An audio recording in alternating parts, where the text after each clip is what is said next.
வணக்கம் friends, welcome to Dakshata சமையல். இன்னைக்கு வீடியோவில் நம்ம என்ன ரெசிபி பார்க்க போகிறோம்? நாங்கள் இட்லி தோசைக்கு ஒரு சூப்பரான சைட் டிஷ் பூண்டு சட்னி. வாங்க அது எப்படி செய்யுதுன்னு வீடியோக்குள்ளே போய் பார்க்கலாம்.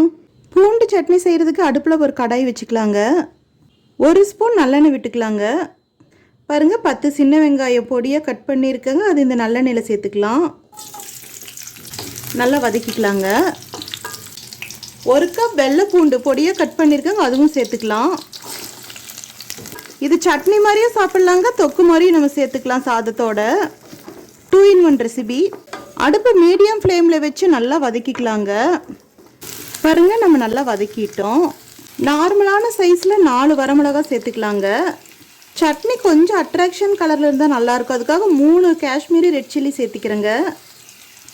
நல்லா வதக்கிக்கலாங்க. பாருங்கள், நல்லா வதக்கிட்டோம். எண்ணெய் பிரிஞ்சு வந்துட்டுருக்கு. இப்போ நம்ம இந்த ஸ்டேஜில் அடுப்பு ஆஃப் பண்ணிடலாங்க. ஆறுனதுக்கப்புறம் இன்னும் கொஞ்சம் பொருள் சேர்த்து நம்ம சட்னி அரைச்சிக்கலாங்க. பாருங்கள், நல்லா ஆறிடுச்சு. இப்போ நம்ம இதை ஒரு மிக்ஸி ஜாருக்கு மாற்றிக்கலாங்க.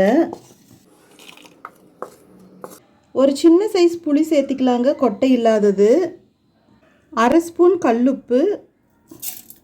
கொஞ்சமாக தண்ணி சேர்த்திக்கலாங்க இந்த சட்னி அரைப்படுறதுக்காக. அதே கடாய் திரும்ப அடுப்பில் வச்சுக்கலாங்க. 1 ஸ்பூன் நல்லெண்ணெய் விட்டுக்கலாங்க. இப்போ அடுப்பு லோ ஃப்ளேமில் தாங்க இருக்குது. கடுகு 1/2 ஸ்பூன் சேர்த்திக்கலாங்க. பொரிஞ்சு வரும்போது 1/4 கப் வெள்ளை பூண்டு சேர்த்திக்கலாங்க. அது கூடவே 5-6 கருவேப்பிலை. எல்லாம் நல்லா வதக்கிக்கலாங்க. பூண்டு இந்த எண்ணெயிலேயே நல்லா வதக்கப்படணும், அந்த வரைக்கும் நம்ம வதக்கிக்கணுங்க. இது இட்லி தோசைக்கு மட்டும் இல்லைங்க, சாப்பாட்டுக்கும் இது நம்ம தொக்கு மாதிரி சேர்த்துக்கலாம். அது கூட 2 வரமிளகா சேர்த்துக்கலாங்க. லோ ஃப்ளேமில் வச்சு நல்லா வதக்கிட்டோம். இப்போ நம்ம மிக்சியில் அரைச்சி வச்சுருக்கிற அந்த பூண்டு சட்னி சேர்த்திக்கலாங்க.